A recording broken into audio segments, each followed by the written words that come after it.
The Washington Post has some pretty interesting news about the 2024 Republican primary. Since the last time we talked about it, the facts have really changed. And what I mean by that is, Trump is no longer viewed as like, that's the dude, everybody else step aside. Now we're at a point where other big-name Republicans are like, I'm taking him on. I don't care. I'm going for it.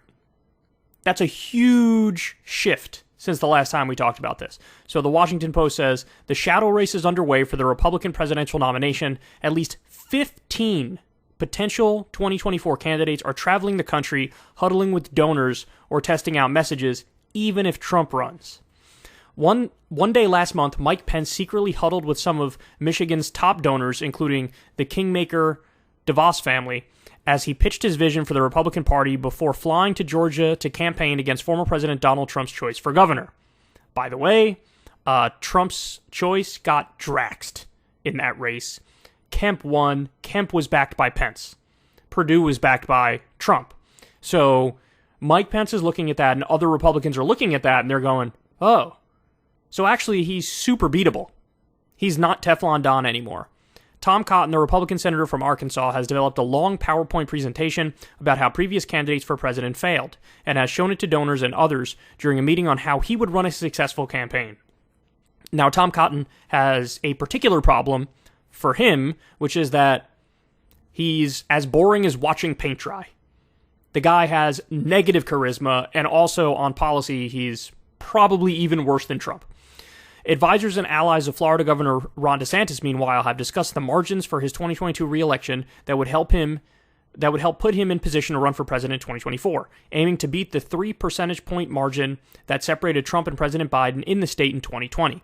With months to go before the midterm elections, the shadow campaign for the 2024 Republican nomination is well underway, with at least 15 potential candidates traveling the country, drawing up plans, huddling with donors, or testing out messages at various levels of preparation. The quadrennial circus, described by more than 20 people with direct knowledge who spoke on the condition of anonymity to discuss private machinations, has kicked into gear despite the public hints from Trump that he too plans to join the scrum a third time. Interviews with over a dozen GOP operatives indicate he is not clearing the field. That's interesting.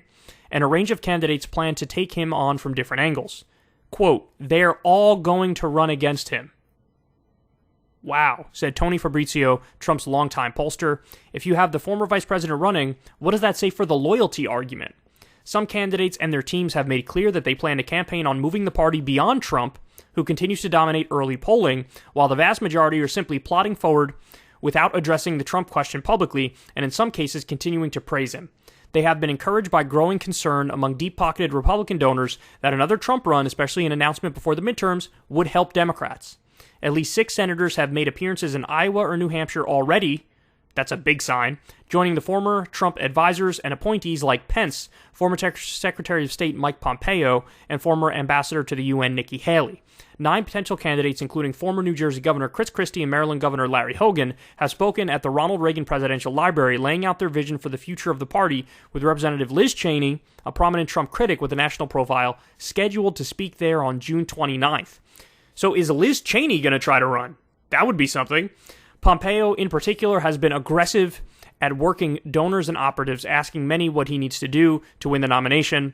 By the way, that's hilarious. Pompeo is in the Tom Cotton category of, like, the most boring person on planet Earth.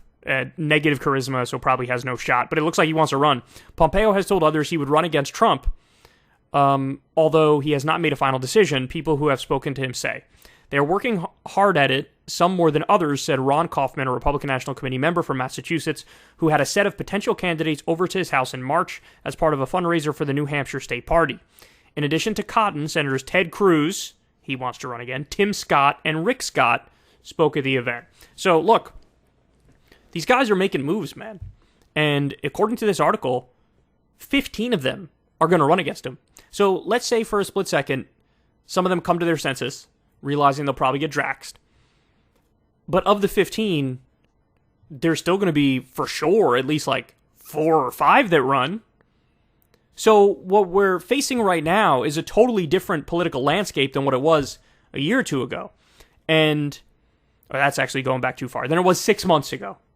And when I look at it now, I think the other Republicans have decided we have to move past Trump. We have to do that. And I think they're going to do everything in their power to get us to that place.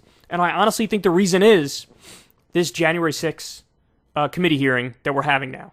Because what the Democrats are doing, I mean, they're not doing anything else in terms of policy, inflation, gas prices, etc. So they're not doing anything to substantially improve the country.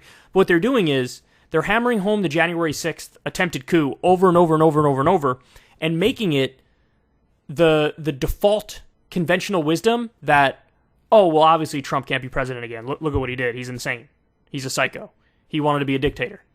Look at all these terrible things he did. And now they're getting it to the point where other Republicans are having trouble going with the Trump narrative. They're having trouble covering for Trump.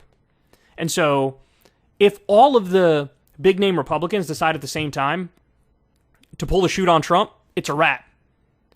Because then you have zero allies. Now, Trump was able to make it work with no allies in 2016, but the reason why is he also had fake populism to him.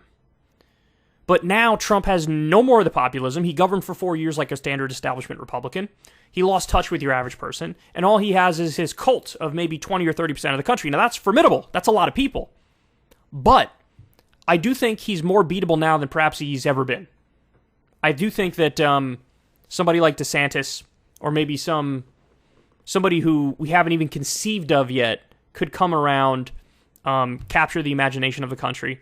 But it'll be interesting to see the way in which all these different Republican figures go after Trump, how they choose to attack him. Because the way you do it matters. But it looks like if you're losing Pompeo, and obviously you lost Mike Pence, if you're losing people who were your top allies, if the DeVos family who worked for you, if they're going to play political kingmaker and not go in your direction, I do think Trump has an uphill climb now. You know, even if he's the favorite, it's still just a plurality. So a plurality would be, 26% chance of winning? And it's like, well, now you're not looking at the best odds, man. You're not. And so, and we'll get to something else in a second here. It's a very similar story on the other side.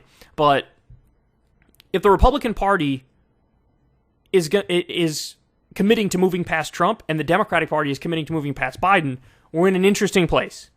Because those are still the two biggest names. But these guys have 1,000 ways to Sunday to fuck you over, man. And they might just be able to do it. They might just be able to pull it off. Now, who actually takes their place and who's the heir apparent, that's a separate question. But it looks like he's on the outs in a way that I didn't think previously. That there is sort of a national fatigue around Trump. That even though in 2016 he was a unique and he had that outsider message that appealed more. 2020, he lost that edge and he became standard Fox News grandpa and personal grievance. Now he's literally nothing but personal grievance.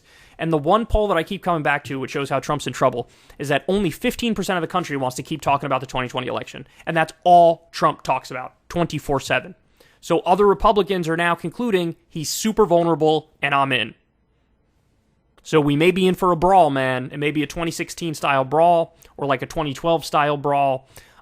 Get the popcorn, it's about to get interesting. If you want to see me and Crystal Ball interview legends like Noam Chomsky, Cornel West, and more, subscribe to Crystal, Kyle, and Friends on Substack. $5 a month gets you the video version a day early. Remember, we take 0 ad dollars for this podcast.